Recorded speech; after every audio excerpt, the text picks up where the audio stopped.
Islam. Assalamu alaikum. La paz esté contigo esté. Sagai, war pain. All that means what? Peace. Where you go, the peace go with you. And nothing wrong with saying that in your native tongue. I say unto you this evening that there is no God but Allah. In Arabic we say, La ilaha illallah. There is no God but Allah. And guess what? In case you have forgotten, Andrew Ali is his prophet. If you love Drew Ali, raise your hand. Yay, yay, yay, yay. Raise both hands. Yay, yay, yay, yeah. There is no God but Allah, and Drew Ali is his prophet. I bear witness that our duty to ourselves is our duty to each other. One hand, one heart. Now, all of you may not get that right, but there's one here who I know I can look at and tell in his face, he knows what I'm talking about. One God, one hand. Welcome to the 93rd Annual National Convention of the Prophet Noble Drew Ali's Moorish Science Temple of America. See, men may say that who they are, but we know who we are. And we have moved. We like a tree standing by the water, right? When you're standing by the water, you what? Cannot be moved. We cannot be moved. I am a Moorish American Muslim, number one. Number two, I am a Noble Drew Aliite. If there's such a thing, or such a person, then that's me. I'm a Noble Drew Aliite. That means that if Noble Drew Ali didn't say it and I can't read it for myself that he said it, it's not moving with me. It's just standing there, treading in mud.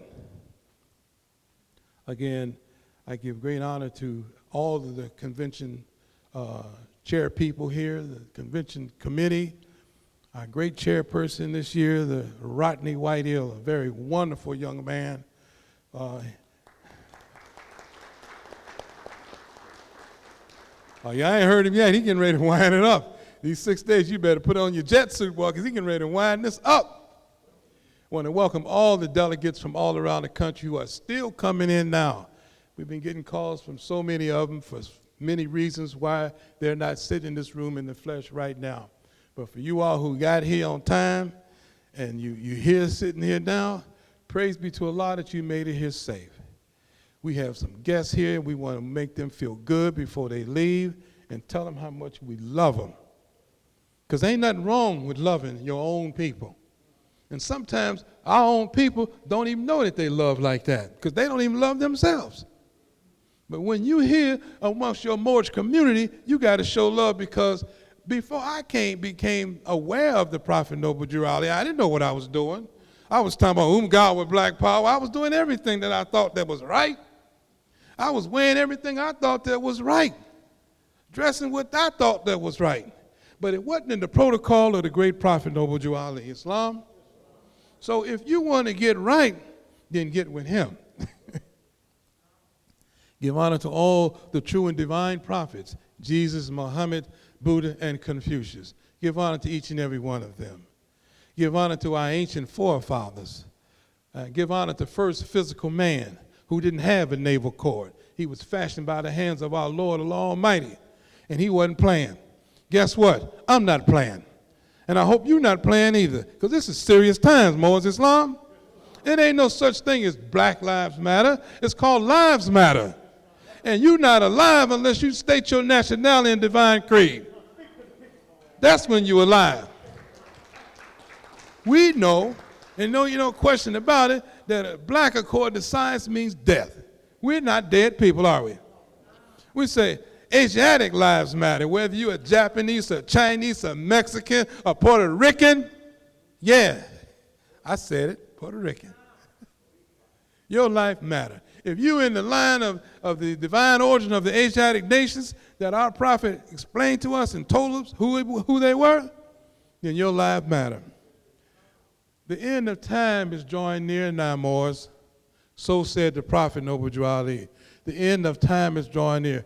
We are in a position now in the United States of America that's affecting the entire world about nationality and divine creed. We at the apex of it now, Moors.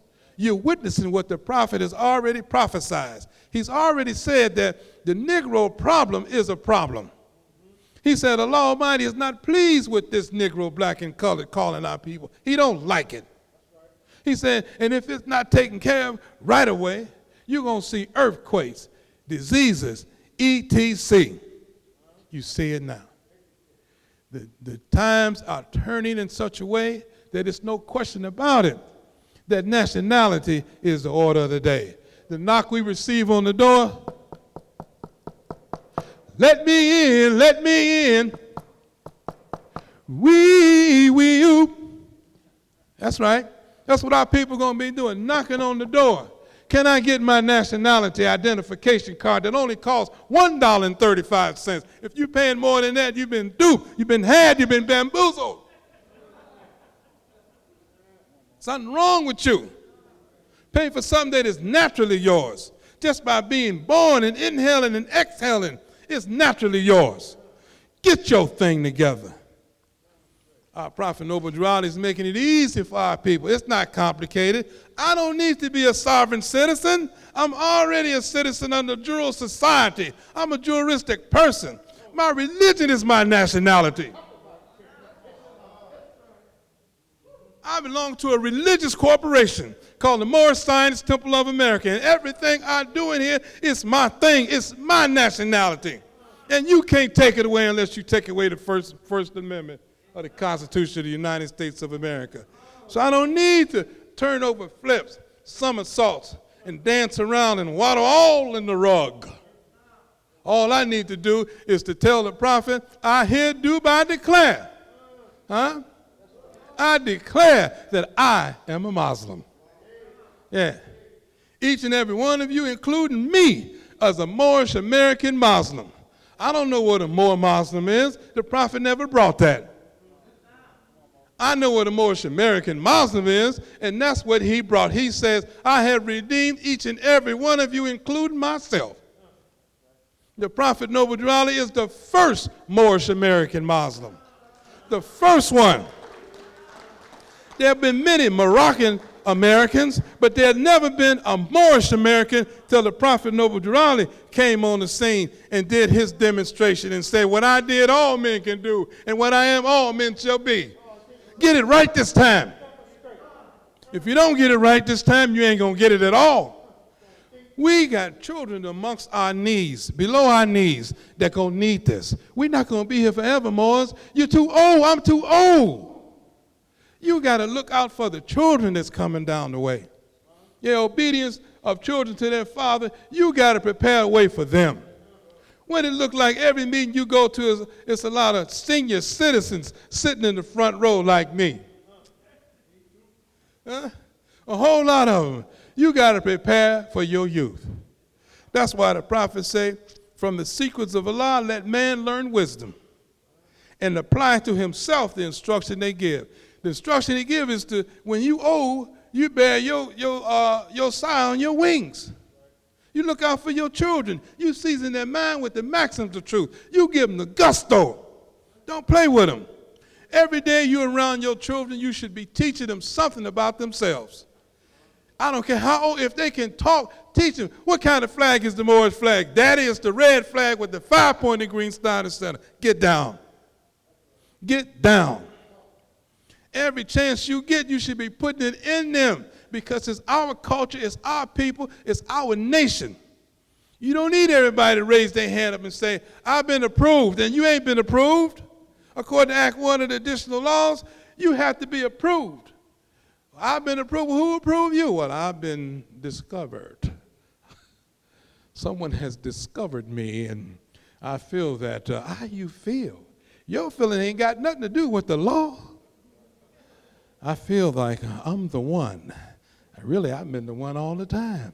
Yeah, you are the one for you. For you. I tell the boys every time I get a chance at the temple, You looking for the enemy, you looking for the Savior. Guess who it is? It's you. It was you yesterday, it's you today, it's going to be you tomorrow, it's always going to be you. Because nobody can read your thoughts but you. It's you. It's me. The battle and the winning of the battle begin and start and end and always go on with you. It's you. It was you all the time. It's you. Quit trying to blame somebody else for your stuff. It's your stuff. It's you. You know, hate is something that got to be taught. Hate is something that you just don't get all of a sudden. You got to teach hate. Children don't know nothing about hate. The prophet told us in one of his sacred writings that's available to sheiks and sheikesses, he says, there's a thing called the innocence of youth. You know what the innocence of youth is? That's pure innocence. That's like a 3-year-old child that you can say, give me your hand, let me take you down the street with me. You know what they're going to say if they haven't been taught? Okay, because they're innocent. They're purely innocent. We call that the innocence of youth. Many of us who heard the shepherd's voice when he called, speaking of Noble Raleigh, he said, let me take your hand. Come on, I'm going to show you about yourself. We said, okay. That's what we did. We said, okay. So we have to do that with our youth physically and mentally and spiritually right now. Let me teach you more about yourself. And raise them like cedars on a mountaintop. Raise them. What you going to lose? Our children are our future leaders for tomorrow. Not you and I. We done did our thing. We did our thing. Get these youth, get these children, and give them what they're supposed to have and what they need. You know, this 93rd Annual National Convention of the Moorish Science Temple of America, for you all who, this is your first time here, I can guarantee you it won't be your last time. I can also guarantee you that you're going to go away with us not telling you something, because man knows not by being told. We're not going to tell you something. We're going to share with you something. And what we're going to share with you is the teachings of the prophet Noble Raleigh, and you can read for yourself. Check it out for yourself. See for yourself, is this what he said? He said that. Why would you want to do something other than what the prophet Noble Raleigh has told you to do? Why would you want to do that? The prophet Noble Raleigh told us to love one another. He told us to be a good Moorish leader. To be a good Moorish leader, you must study your Quran and Constitution that I have handed down to you. You must do that to be a good Moorish leader. Why would you tell somebody something that you made up on your own that don't even exist? And if they say, well, where you get this from? Well, this is my drawing. I got a right to do my drawing. No, you don't have no drawing when it comes to Noble Raleigh. He got the drawing. He's got the drawing. So your drawing should be his drawing. Because they can say everything that they want to say. But who wrote the divine Constitution and bylaw? They didn't write it. Who prepared the Holy Quran of the Moorish Science Temple of America? They didn't do it. Who prepared the 101 questions and answers that can answer any question in the world? They didn't do it. Who did it? Noble Raleigh did it. So to me, he only one that got something to say. And you know who agreed with me on that? There he is sitting right there. His name is Eric Russell Ill. He agreed with me. He told all his members, they said, well, Grand Sheik, what about this, what about that? He said, what did the prophet say? Make him work. Don't raise birds that be sitting in the nest with their mouth open. When you gonna drop a worm down here? I'm waiting on my worm. Make him work for it. Then you appreciate it. Make him work for it. You know, a lot of people who have a multi-dollars, big purse, you could say. You'll never know when they come outside. They wear raggedy jeans and old shirts and whatnot. You never know how much finance they got in their pocket, how fat their wad is. They got a grip. When they put their hand in their pocket, their hand can't even fit around the grip like mine. They can't fit around there. I got $1 bill for a grip. They can't. But they know they got to work to try to be as human as they can. And so do you. Don't take anything for granted that you can't stand on. And if the prophet didn't say it, you can't stand on it. Don't go by what men say, well, I saw him wearing this, I saw her wearing this, I thought it was all right. This is not the Masons. This is not the Eastern Stars. This is not the Elks. This is not no fraternal organization. This is the Moorish Science Temple of America. I'll tell you what the Moorish Science Temple of America, what we don't do, I drive with license. And when I think that I don't need to drive with license, I'm going to get a group of citizens together and petition it legally. We don't want to drive with license. And they're going to say, well, what about the old men that get 99 and 98 and run up on the sidewalk and hit somebody? He don't need it. Yeah, he got to have it, but we don't want him.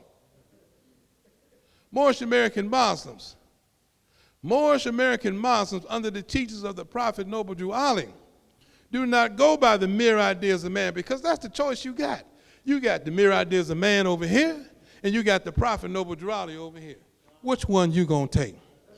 It ain't about how you feel. Well, I feel like I got my own thing. No, you don't have a thing. When you come here, you surrender to the viceroy of Allah himself, who is Noble Drew Ali. You surrender to him. You say, Prophet, I believe you. I'll follow you to a destiny that is not uncertain, neither unknown. I will follow you because I know where you're going. I know why you're here, and I'm going with you. He said, I have walked down this path, and I've let my footprints clearly cut so all y'all can see it. I didn't talk it, I walked that way. That's the Prophet Noble Drew Ali. He said, I could have stood on the corners of the path and pointed the way, but no, I walked that way, and you can see that I walked that way. Now, if you can see that he walked that way, guess what? You got to walk that way too. What's one of the many things that's so good about following the Prophet Noble Drew Ali is that his strictness of order. He didn't play. A lot of Moors don't play. You're going to do it the Prophet's way, or you're going to get off from around here. Get off from around here. Like I'm from Texas or Mississippi. Get off around here. Some more say, well, Mo, we got a right to raise our own temple. Yeah, but this is order now. This is all order. The prophet said in Act 1 of the additional laws, each said temple must be approved by who? By the prophet. Now, when did you become the prophet? You can approve yourself. And then take all of the finance that he said we were supposed to collect and keep it amongst yourself to buy you a suitcase, some shoes, a purse, whatever. Who said that? We have the uplifting fund. The uplifting fund is supposed to start your own business for you if you handle it right, because that comes to one central location. That's like the Ottoman Empire. One central location, and then it's divvied out. You need a new temple, what's it going to cost? $200,000. Here's $200,000. We got over 3.5 million here. Take the 200,000. Put a carrying charge on it. Maybe 2%, because you can't charge taxes. Come back another person say, well, I want a business here. I'm going to raise some flowers, send flowers to the people who need it. I need 100,000. Here's 100,000. Get the 100,000, put a carrying tax on it, get it back, and it just keeps rolling over and over and over again. But how can you do that if you have Moors who feel that they should be a temple and they should collect all of the finances that the prophet said for us to collect and keep it amongst themselves? You know what? I'm going to tell y'all something. And you're going to remember this. Surely as I'm standing here tonight and that Allah is God and Drew Ali is his prophet, all that's going to come to an end. Before 21 is over, you will see an end to that. I promise you'll see an end to that. You will see an end to all this scallywagging. That's what it's called. Also, it's called. You're going to see an end to that because they have nowhere else to go. The prophet said, the government is behind me, so I must get behind you so you can do what you're supposed to do. So when you go home at night, or when you go to your room, wherever you need to go, think about all the things you heard me repeat what the Prophet Noble Drew Ali said, because I'm not a fast talker. I'm just a repeater of what he said. But here's the other part of repeating is to doing it. Doing it real good. His way or no way at all. For you all who come here again for the first time, you are attending an electrifying national convention where we, according to the prophet Noble Ali, will set your soul on fire. Oh yeah, you're going to be fired up. I'm fired up. I'm fired up. I'm fired up. I'm fired up. Oh man, I'm fired up. Oh, you know, Durali get in your system and get you fired up. Sometimes you be up till 2 or 3 in the morning reading Durali. So, oh, I don't know how to go to sleep. This stuff is so good and tasty. Carter Bay, the Grand Sheik of Temple 52 and governor in Washington, D.C., that Mo was a Mo, that Mo there. He said, Mo, you know how we do it. I heard him. I said, boy, when we finish the meeting tonight, we'll probably be up to 3 in the morning with Carter Bay and the rest of them head-working Moorish stuff. Let's get some Moorish Science head work in. You can't never get enough. Because every time you read something that the prophet wrote a year ago, you read it again, you say, what? I didn't know that was hidden in there. It's right there. It's right there. It's right there. And that's where you like it. That's where it's supposed to be. Right there where you can comprehend. More say, well, more, I'm going to show you more science. And then he stand up and repeat Act 1 through 7 without even reading it. Just Grand Sheik of Cherubim and Power to make law and force law. Just run through all of the acts. But here's the question that always bedazzles them. You just recited all that. What does it mean? What does it mean? Well, Islam, we ain't trying to tell what it means. You understand what I mean? But you just got recited the whole Constitution. What does it mean? Well, we ain't Islam, see, you ain't got the demonstration. See, the fact is that you ever get Moorish American Muslim who can tell you everything but answer the question. That's called a rhetorician. They're programmed to give you rhetoric. You know what rhetoric is? Rhetoric is that you never answer the question. Well, I understand, Mr. So-and-so, that you sent 5 missiles over there to Korea and you bombed them out. Did you do that? Well, let's talk about a missile. What actually is a missile? You see, my understanding of a missile is different from yours. I'm not talking about what a missile is. Did you bomb them or not?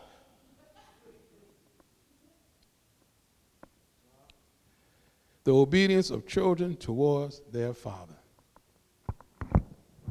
Why must there be obedience to children towards their father? If they're not obedient, what you going to do? Whip him? W-H-I-P. You know where whipping came from, as a matter of fact? That came from physical slavery. You got a slave over there who ain't acting right, whoop him. Yeah. So consequently, when we get our children, we carry on the same thing unconsciously. He got all F's on his report card, whip him. And we were growing up, there was all kind of whippings you could get. Go outside and get a switch. You come back with a switch, that's not big enough. Get a branch. Or how about putting you in the hot tub of water with an ironing cord? There's all kind of ways we have been treating our children to say they got to be punished that way. Moorish American Muslims, we don't punish our children that way. What do we have to maintain our dominion? Reasoning. We reason with them. Let me talk to you. You know you did that wrong, don't you? Because the prophet says right here that you should have did it like this. Islam, Dad, Islam, Mom, you're right. Because the worst whooping that a child could give is the one that the child gives himself. And then you're edifying that child. You give him edification. You give him moral backbone. As opposed to whipping him and he's bleeding and you keep him out of school all week long till the wounds are healed up because you don't want the people to ask you, did you do this to this child? You ever hear a child being whipped so bad that you want to cry for him? That's awful. Man, he really whipping that child. Him hollering and crying. Ah! You want to cry for him. It's not necessary. All you Moorish American Muslims with children, if you're whipping your children, stop. Talk to them. Reason with them. Explain to them. And get them to see, according to our moral code of conduct, that this kind of behavior is irregular. Islam? I give honor to whom all honor is due. I give us a really big special honor to each and every one of you for your courage, your bravery, to come out here during this coronavirus here and demonstrate. A lot of people say, man, I ain't going out there to get that corona. They do. They say, I ain't get the corona, man. No. You got faith in the Lord Almighty, you ain't going to get no corona. You are the corona when you want it. And when you want it to lay down, I should say. But you ain't going to get no corona. Me and corona don't get along. Just me and pain don't get along. So I counseled you. You counsel. As long as you do the right thing. Wash your hands. Clean yourself up. Spray. Cover your mouth. Except for you up here, because you're too far away from me to get any droplets on you. Corona is in the family of the pneumococci. It's an airborne pathogenic microorganism. Those of you in the medical field, you know what a pathogenic microorganism is. It gets you and it don't want to let go. And if it's airborne, it can come through droplets. That's why they say when you sneeze in the arm, that's you. When you within more than 6 feet of with a person, put something around your jibs. That's what these are, jibs. Put something around it so you won't be spitting and coughing and gurgling and all that sort of thing. Now, if you dip snuff, that's a whole different issue there, right? It is. Do the things that the Center of Disease Control tell you to do. This convention is going to be guided that way. But we're going to take precautions. We're going to be very, very careful. And I know it's hard to see your brother and sister and you don't hug them. It was hard for me for some of y'all, but some of y'all, I looked at you, I said, let's do the elbow, man.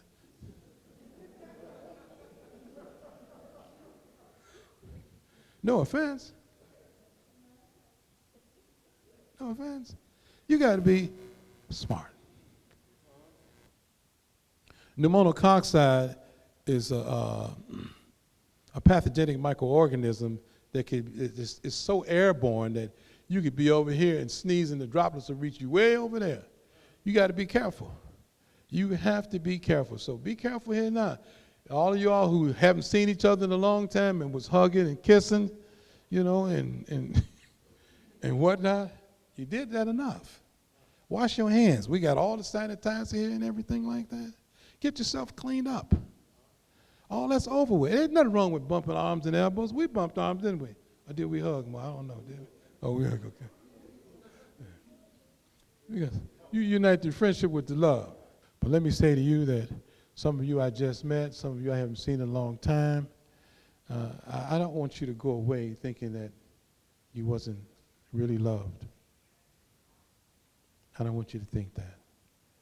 Know that the love is sincere. It's in the heart. And you should love one another too. What is it that your brother or sister can do so bad? You say, man, I can't stand him. Get out away from me, man. Sooner or later, you got to forgive him. Sooner or later, you got to say, oh, man, I'm sorry. You do. Sooner or later. Sooner or later. Brothers and sisters, again, welcome to the 93rd Annual National Convention. At this time now, I'm going to turn the meeting back over to our committee chairman, Islam.